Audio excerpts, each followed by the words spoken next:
Abantu babakubyemu ebituli mwabannu bantu ki bagamba mwekoza mutinkiza kano kakanisita kakantu akajiza obugizi ne koja ku musajja ne mukigeza uyo nsambya wa mumusitula kati oyo alabanga polisi ya NRA tulina okubajjamu ekintu ekyo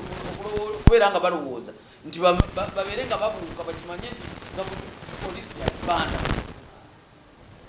ya oba opposition oba kwa NRA akasembayo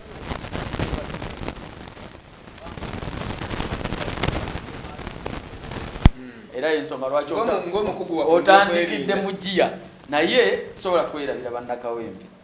abagenda okunzisaamu obwesigo okubeera meeya waabwe ye Kawempe eyawamu 2026 ekirala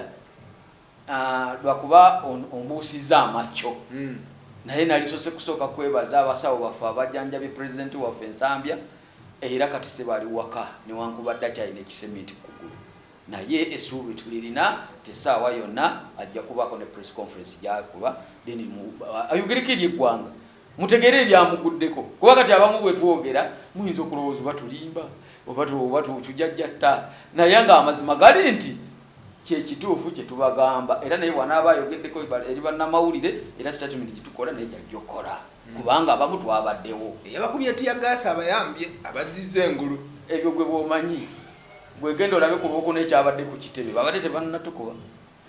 wabaddeyo ku lwokuna nakulabye gwe tewabaddeyo wabirabye wajjudde nebweru negeti ne baziggala nga wajjudde abaagwa mu kalulu sikugwa bali babadde bana bokka kati ekitebe kikigula bantu bana mukono wavuddeyo abantu bameka abantu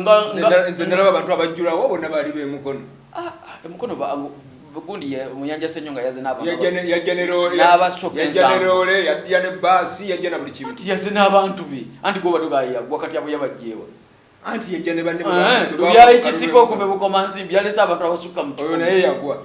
omukyalo ono Nalugundi ow'Empigi naye yaze n'abantu abasukka mu 10 nakawunde kakati ssebo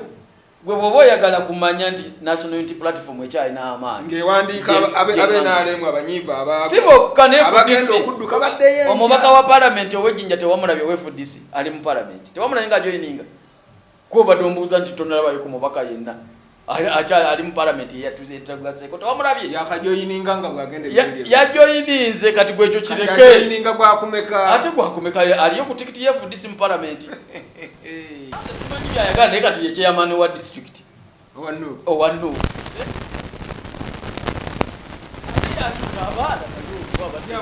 yabaani ate nga nange ndi ku district level sefena tuli bagavana kati mwebale nnyo mwebalire ddala Haji Juma waswa yazirwanako tuba twogera ebikwatagana ku mundu kuki tuba twogera n'omuntu amanyi ye mukugu myaka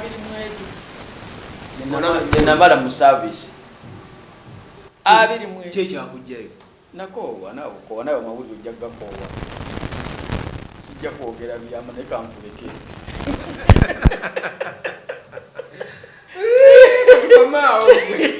buli mulembe gukyuka n'enzimba nayo ekyuka Kato Akura Construction Services Limited twakuguka nnyo mu kuzimba okwa buli kika okutuukagana n'omulembe tuzimba biodigester septic tank tezijjula ate ng'okuzimbibwa etwala ekifo kitono ddala abamaka amasomero amasinzizo hotels n'ebifo ebirala mwetaaga kabuyonjo ekika kino mutambule n'omulembe tukola general construction okuba plan eza buli kika okukola finishing electrical installation plumbing okusiba tiles ne painting kw'ossa n'okusima enzizi eza buli kika tusangibwa Nateete ku Prime Village Mall level 2 room D7 esimu noti 757 noti 54 nya noti oba noti 772 noti 9 nya 21 Kato Akura Construction